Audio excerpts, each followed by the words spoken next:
Hello दोस्तों, स्वागत है हमारे यूट्यूब चैनल मिस्टर देव ब्लॉग 15-19 में। आज हम लेकर चलते हैं आप लोगों को ग्वालियर किले में और दिखाते हैं ग्वालियर किला और बताते हैं उसका इतिहास। मध्य प्रदेश के ग्वालियर शहर में स्थित यह एक विशाल किला है जिसका निर्माण राजा शौर्यसेन ने 8वीं शताब्दी में करवाया था।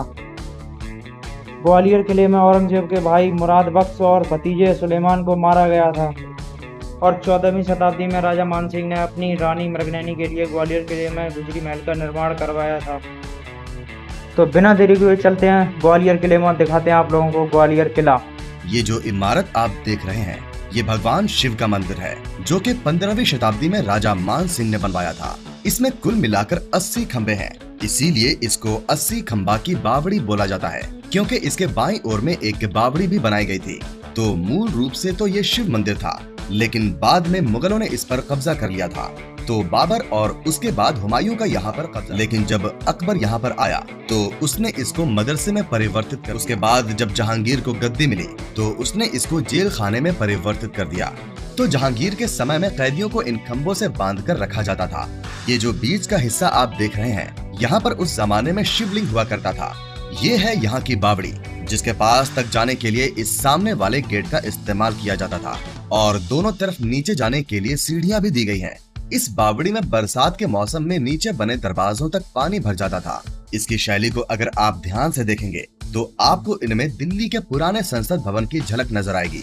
किनारे में किले की बाउंड्री बनी हुई है जहां हमेशा सैनिक तैनात रहते थे और यहां से सैनिक तो दुश्मनों पर हमला कर सकते थे, लेकिन दुश्मन उन पर वार नहीं कर सकते थे। इस इमारत के प्रवेश द्वार को मुगल आर्किटेक्चर का इस्तेमाल करके बनाया गया है क्योंकि इसको मुगल काल में ही बनवाया गया था।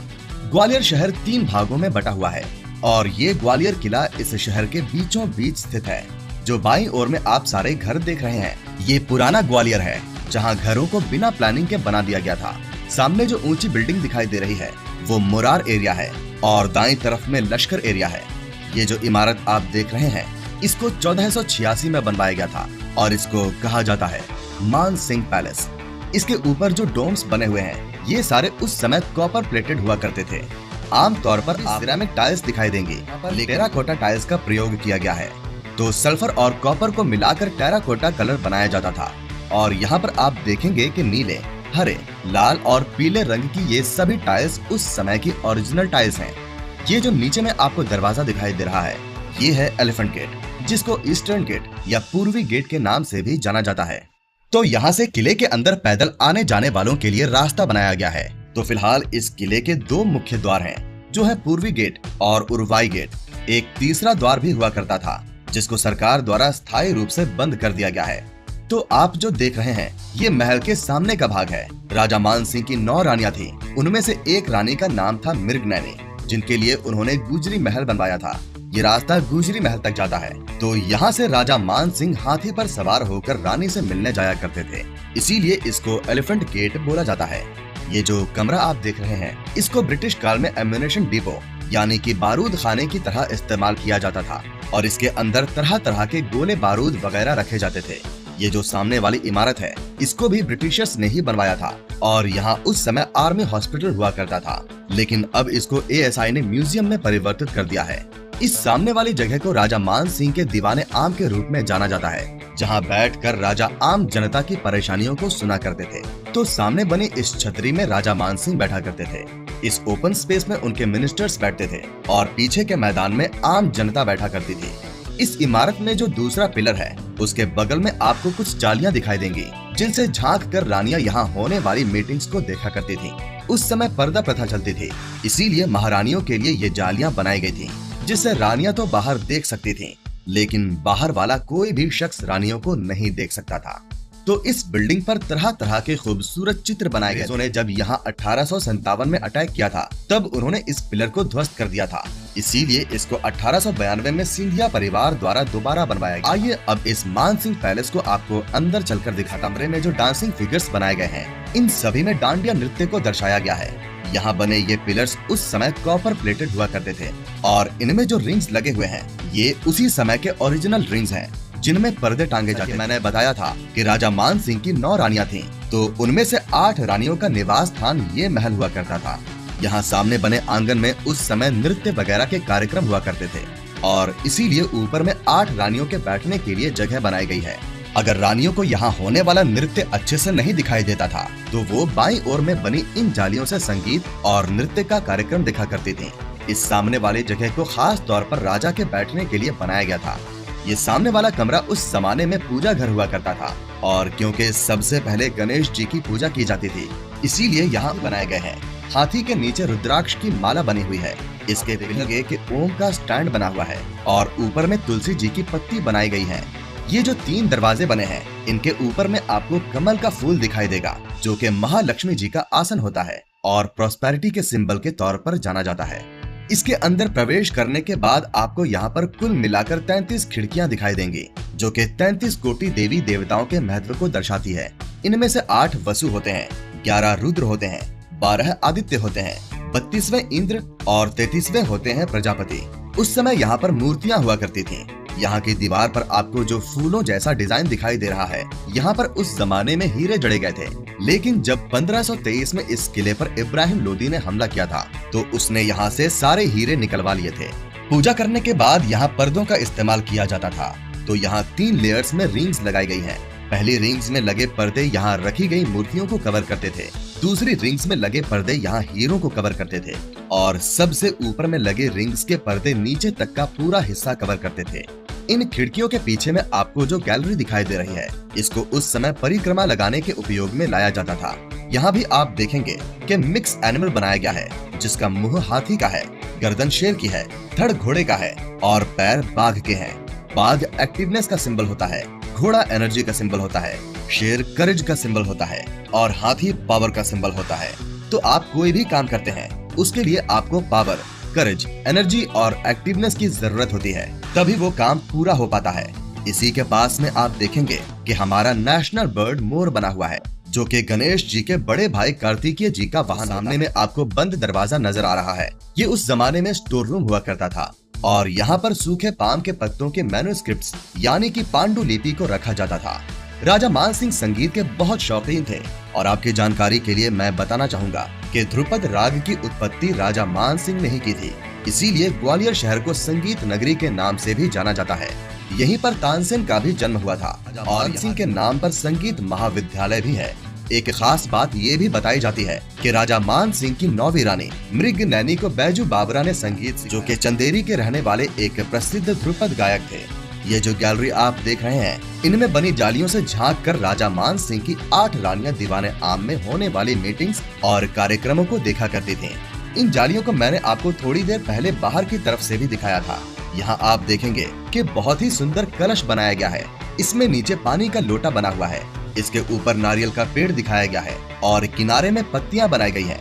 आइए अब इससे निचली मंजिल पर चलते हैं और बाकी का महल देखते हैं। ये जो गोल सी जगह बनाई गई है ये इस महल में क्रॉस वेंटिलेशन के लिए बनाई गई थी। ठीक उसी प्रकार से इस जगह को भी क्रॉस वेंटिलेशन के लिए और सामने बनी खिड़की से अंदर तक सूरज की रोशनी पहुंच सके इसीलिए बनाया गया था। ये जो कमरा आप देख रहे हैं ये राजा मान सिंह की 8 रानियों का झूला घर हुआ करता था। तो यहाँ पर जो कड़े लगे हुए हैं ये उसी समय के ओरिजिनल कड़े हैं और इन्हीं में उन झूलों को टांगा जाता था। लेकिन मुगल काल में इस जगह को जेल खाने में परिवर्तित कर दिया गया और यहीं पर सिखों के छठे गुरु हरगोविंद साहिब को नजरबंद करके रखा गया था। उनके साथ में यहाँ 52 हिंदू राजाओं को भी कैद करके रखा गया था। कहा जाता है कि जब आगरा में जहांगीर का स्वास्थ्य खराब हो गया था तो उनकी बेगम नूर जहां को एक सूफी संत ने बताया कि जहांगीर ने सिखों के गुरु हरगोविंद साहिब को कैद करके रखा है और जब वो उनको रिहा करेंगे तभी उनका स्वास्थ्य ठीक होगा। जब हरगोविंद साहिब के पास रिहाई का फरमान आया तो उन्होंने साफ मना कर दिया और कहा कि जब तक आप यहाँ कैद निर्दोष राजाओं को रिहा नहीं करेंगे तब तक मैं यहाँ से नहीं जाऊंगा। जहांगीर ने कहा कि मैं सब राजाओं को रिहा नहीं कर सकता, लेकिन जितने भी राजा आपका दामन पकड़कर निकल जाएंगे उनको रिहा कर दिया जाएगा। उसके बाद राजा मान सिंह ने सिखों के गुरु के लिए 52 कलियों का कुर्ता सिलवाया, जिसको पकड़कर यहाँ कैद 52 राजा बाहर निकलने में समर्थ और उन सभी को रिहा कर दिया गया। उसके बाद यहाँ के साउथ वार्ड में हरगोविंद साहिब ने 1 साल 3 महीने तक तपस्या की और जब सिंधिया परिवार यहाँ आया तो उन्होंने सिख समुदाय को यहाँ जगह दी और इसीलिए यहाँ एक ऐतिहासिक गुरुद्वारा भी बना है जिसको कहा जाता है गुरु दाता बंदी छोड़। हरगोविंद साहिब गुरु थे, दाता देने वाले को बोलते हैं। वो यहाँ पर बंदी रहे और बाद में उनको छोड़ा गया, इसीलिए इस गुरुद्वारे का नाम गुरु दाता बंदी छोड़ रखा गया था। यहाँ पर अगर आप हाथ रखेंगे तो आपको ठंडी हवा लगेगी। तो काफी लोगों को लगता है ये उस जमाने का नेचुरल एसी है, लेकिन असल में ये 550 साल पुराना कम्युनिकेशन सिस्टम था और इसको उस जमाने में टेलीफोन की तरह इस्तेमाल किया जाता था। ये आपको यहाँ बने हर चैम्बर में दिखाई देगा और इसके जरिए एक कमरे से दूसरे कमरे में बातें की जाती थी। आइए अब चलते हैं इस महल की सबसे निचली मंजिल पर। ये जो कक्ष आप देख रहे हैं, ये राजा मान सिंह का प्राइवेट रूम हुआ करता था। इसकी छत पर 4 रिंग्स लगे हुए हैं जिनमें राजा के लिए झूला लगा हुआ था। उस समय राजा मान सिंह की 2 तरह की आर्मी हुआ करती थी, इंटरनल आर्मी और एक्सटर्नल आर्मी। एक्सटर्नल आर्मी उस समय इस बाहर वाले हिस्से में टेंट लगाकर रहा करती थी, क्योंकि उस समय यहाँ शहर नहीं हुआ करता था और यहाँ से राजा सारी गतिविधियों पर नजर रखा करते थे। ये जो गेट हैं, ये इसीलिए छोटे बनाए जाते थे क्योंकि जो भी लोग राजा से मिलने आए वो झुक कर आए। ये छोटे गेट युद्ध के समय बहुत महत्वपूर्ण होते थे। इन दरवाजों के ऊपर लगे रिंग्स में पर्दे लगा दिए जाते थे और इस गेट के बगल में एक सैनिक हमेशा तलवार लेकर तैनात रहता था और अगर बिना अनुमति के यहाँ कोई भी प्रवेश करता था तो उसका सर कलम कर दिया जाता था। जगह से जुड़ी एक रोचक बात ये भी है कि मुगल काल में औरंगजेब ने अपने भाई मुराद को यहाँ फांसी लगवाई थी, तो मुगलों के समय में ये हिस्सा भी फांसी घर में तब्दील कर दिया गया था। थोड़ा आगे बढ़ने पर आप देखेंगे कि पत्थरों को काटकर ये सुंदर गोल आकार की खिड़कियां बनाई गई हैं। उस समय यहाँ सुरक्षा की दृष्टि से मिरर लगाए गए थे और यहाँ ऊपर से लेकर नीचे तक हर आने जाने वाले पर नजर रखी जाती थी। उस समय यहाँ महिला सैनिक तैनात रहा करती थी जो कि धनुष बाण चलाने में निपुण होती थी और अगर कोई भी व्यक्ति बिना अनुमति के यहाँ प्रवेश करने की कोशिश करता था तो वो जहर वाले तीर चलाकर उनको मार गिराया करती थी। अभी थोड़ी देर पहले हमने यहाँ बना झूला घर देखा था और आप देखेंगे कि यहाँ से भी आपको वो झूला घर दिखाई दे जाएगा, क्योंकि इस महल को भूल भुलैया की तरह बनाया। ये जमीन पर जो जालियां लगी हैं, यहाँ उस जमाने में राजा मान सिंह की 8 रानियों का केसर कुंड हुआ। तो यहाँ पर पानी भर दिया जाता था और उसमें गुलाब की पत्तियां और केसर डालकर महारानियों के लिए नहाने के लिए तैयार किया जाता था। अभी आपको देखने में ये काफी छोटा लग रहा होगा, लेकिन उस समय इसकी गहराई 8.5 फीट की थी और इसकी चौड़ाई यहाँ दिखने वाले पिलर्स तक थी। यहाँ पर पहले एक गेट हुआ करता था जो कि बाद में बंद कर दिया गया। इसके पीछे में बावड़ी है जिससे इस कुंड तक पानी लाने की व्यवस्था की गई थी। आपकी जानकारी के लिए मैं बता दूं कि जब इब्राहिम लोदी ने यहाँ हमला किया था तो इस कुंड में 8 रानियों ने जौहर कर लिया था, इसीलिए इसको बाद में स्थायी रूप से बंद कर दिया गया। यहाँ भी आपको वो टेलीफोन कम्युनिकेशन सिस्टम देखने के लिए मिल जाएगा जो मैंने आपको झूला घर में दिखाया था। आइए ऊपर चलते हैं और इस किले का बाकी का हिस्सा देखते हैं। यहाँ जितने भी रंग आप देख रहे हैं ये उसी समय के ओरिजिनल कलर। राजा मान सिंह का अपना प्राइवेट ऑडियंस हॉल हुआ करता था जहाँ वो मंत्रियों के साथ नहीं बल्कि सिर्फ पारिवारिक मीटिंग्स किया करते थे। हमारे यहाँ 15 दिन डार्क नाइट और 15 दिन मून लाइट होती है। तो डार्क नाइट के समय में यहाँ दोनों ही तरफ में ऊपर बैठने के लिए जगह बनाई गई थी और यहाँ नीचे में मीटिंग के लिए कारपेट और तकिए लगाए जाते थे। यहाँ रोशनी करने के लिए उस जमाने में सभी तरफ इन दीवारों में की गई नक्काशी में मिरर और तरह तरह के रंग बिरंगे स्टोन्स लगे रहते थे और इस जगह पर लालटेन रखी जाती थी। तो जब यहाँ रखी लालटेन को जलाया जाता था तो सामने वाली दीवार पर उनका रिफ्लेक्शन होता था और सामने की दीवार पर रखी गई लालटेन का रिफ्लेक्शन इस दीवार पर होता था। तो इस तरह से यहाँ लाइट को क्रिएट किया जाता था, लेकिन दिन के समय यही चीज आंखों के लिए हानिकारक होती थी क्योंकि सूरज की रोशनी सीधा यहाँ लगे मिरर और स्टोन पर पड़ती थी और इससे बचने के लिए यहाँ ऊपर की तरफ लगे इन कड़ों में दिन के समय में पर्दे लगा दिए जाते थे।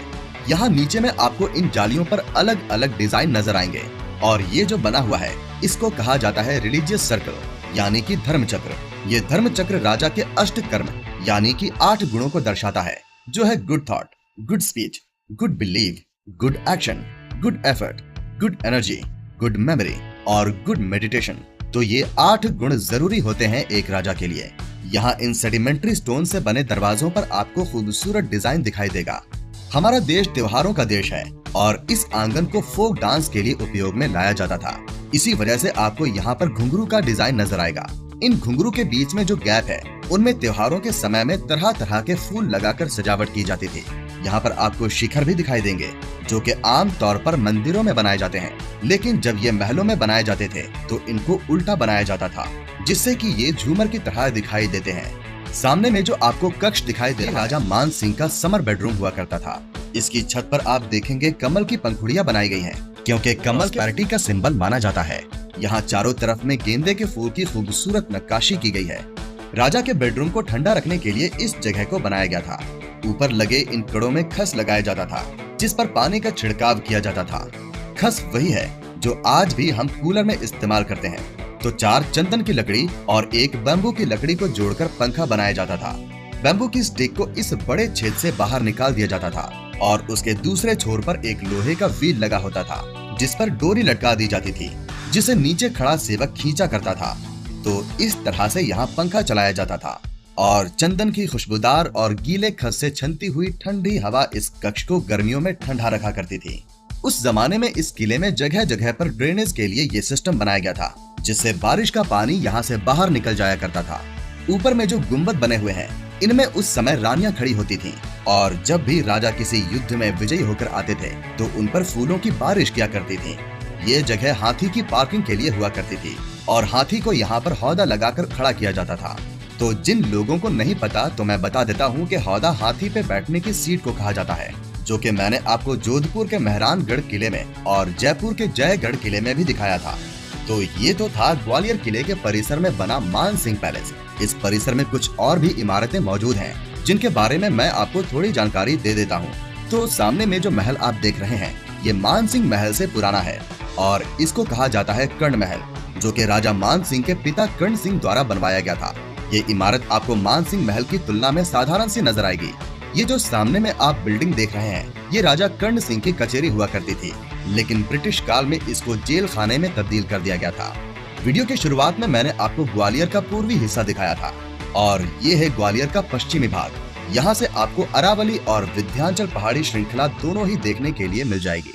इस महल को कहा जाता है विक्रम महल और ये आपको अधूरा दिखाई देगा। इसका कारण ये है कि 1523 में इसका निर्माण कार्य चल रहा था और जब इब्राहिम लोदी ने यहाँ हमला किया तो विक्रम सिंह परास्त हो गए थे और उनको ग्वालियर छोड़कर जाना। ये 15वीं शताब्दी का शिव मंदिर है, जिसकी स्थापना राजा मान सिंह के बेटे विक्रम।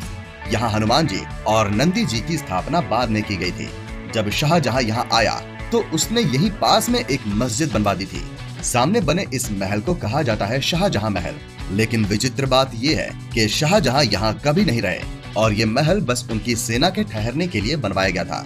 यहाँ बीच में एक पानी का टांका भी है, जिसको शाहजहां की सेना इस्तेमाल किया करती थी। इस महल को शेर शाह सूरी महल कहा जाता था, लेकिन बाद में जब यहाँ जहांगीर का कब्जा हुआ तो उसने इसको जहांगीर महल नाम दे दिया। यहाँ अंदर में घोड़े का अस्तबल बनाया गया और दूसरी तरफ कमांडर्स के रहने का कक्ष बनाया गया था।